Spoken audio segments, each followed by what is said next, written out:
kaluar atë obligimin ligjor që çdo 48 tetor duhet të mblidhet parlamenti, prandaj është ky numër i votave, prandaj është ai sensi humorit ish kryekumvendarit e drejtanishëm kur thot apo na i falni edhe 2 vota nga opozita sepse po na mungojnë 2 deputet nga lëvizja vetëvendosje. Kjo tregon mos seriozitet. Unë nuk do doja që shteti im në fakt të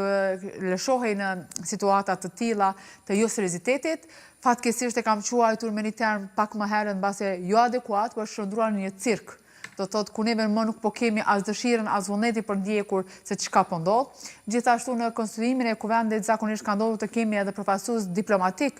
të cilët në fakt e kanë mbështetur konstituimin e kuvendit në bazë çdo procesi zgjedhor i jashtëzakonshëm që ka qenë, dhe ne shohim që nuk kemi prezencë të asnjëri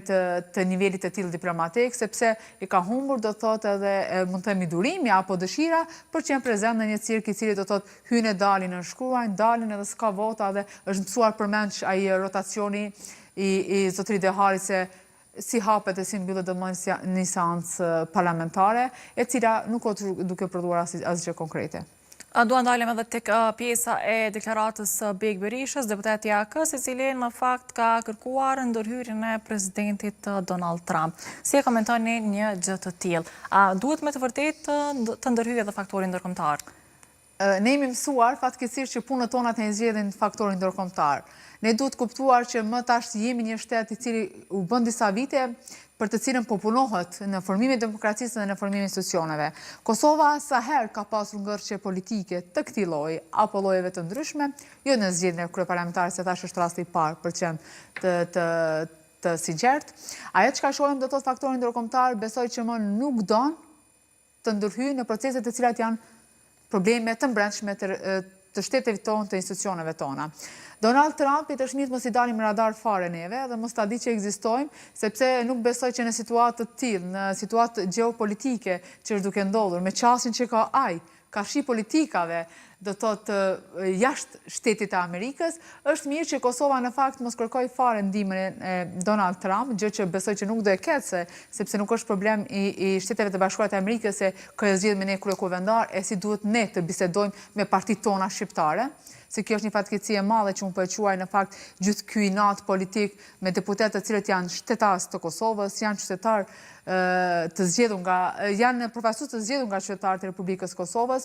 dhe besoj që nëse ndërhyn faktorin ndërkombëtar është diçka një rast do thotë i panevojshëm në një situatë të tillë, por besoj siç e thash në fillim, i vetmja zgjidhje për dalë nga kjo situatë është vetëm presidenti i vendit, sepse ja lejon kushtetshmëria do thotë për të rregulluar funksionalizimin institucional të Kosovës dhe të jap një rekomandim apo një zgjidhje, dhe gjithashtu do thotë është organi më i lartë i cili po e mbron fatmirësisht do thotë çdo situatë të tillë institucionale që është gjykata kushtetuese. Përveç PDK-s, LDK-s, AK-s që kanë pasur vota kundër emrit të Albulina Haxhiut, në anën tjetër ka qenë nisma socialdemokrate, e cila vazhdimisht ka abstenuar pra në të gjitha tentativat e drejtanishme për të bërë konstituimi i kuvendit të Kosovës. Mund të cilësohet pak a shumë si vendimtare votat e nismës, por mbas edhe një ose 2 votat të komuniteteve jo shumicë, për të formuar spaku edhe një qeveri edhe afat shkurtër. Duhet formohet një qeveri, se nuk mund të shkohet në pafundësi një gjë të tillë. Unë nuk e kam kuptuar që zotri Kurti nuk i ka as 10 deputetë, 10 votat e komiteti jo shumicë, sepse i ka marrë të mirëqena në përfundimin e procesit zgjedhor, sepse ka qenë do të thotë në bashkëqeverisje, por mendoj që e qëllimshme apo jo është në kompetencat e tij, ideja që të takoj individualisht çdo deputet të pakicave jo shumicë serbe, ja dha mundësinë për të krijuar pikërisht një situatë të tillë, apetite të tilla, kërkesa të tilla, shpesh të drejta, shpesh edhe shumë të mëdha, duke mundur do thotë të ketë edhe 2 ose 3 vota më pak, kur ai mund ta kishte 10 që në blok, për do thotë nga 48 edhe 10 nga komuniteti i shumicë që mund të bëjnë do thotë 58 dhe 3 nga ato të nismës, gjë që në fakt ishte harruar gjithë ky proces. Por zotri Lima ju vetë afrua zotri Kurti, nuk është që ja kërkoj zotri Kurti të ketë do thotë një koalicion me zotin Limaj. Jam e bindur që në gjithë historinë e tij politike ai është një kalkulant i mirë politik, nuk e di se çka mund të ketë kërkuar, sepse nuk e di ma është takuar, nuk dua të mirë me paragjykime sepse ka zëra që janë takuar. Ai është do thotë një kalkulant. Dhe diskutuar mjaft shumë edhe pjesa e pozitës së kryeparlamentarit. Pikërisht. Tash zotri Kurti nuk është tepër dorëlëshuar, siç mund të kenë qenë në fakt, këtu jemi të sinqert. Siç mund të kenë qenë partitë e tjera dikur, do thotë që postet janë ka pasur zëvendësministra që se kanë ditë asnjëri tjetrin se kush janë zëvendësministra, kjo është reale sigurisht,